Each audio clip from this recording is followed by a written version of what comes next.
Ang ganda ng bass nito. Ang ganda ng quality nitong amplifier nito. Mas maganda pa siya compared sa amplifier na naka-built-in dito nung ayos pa to. Ganda ng bass. Buhay na ulit yung aking subwoofer. Galing. ZK-MT21, the best. Galing.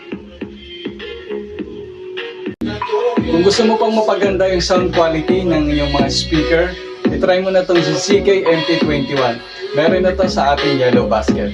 Check out na!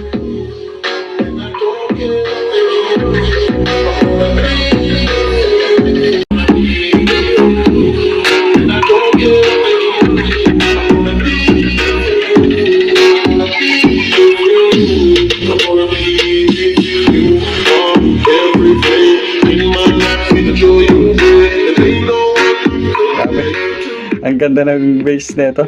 Ang ganda ng quality nitong amplifier nito. Mas maganda pa siya compared sa amplifier na naka-built-in dito nung ayos pa to.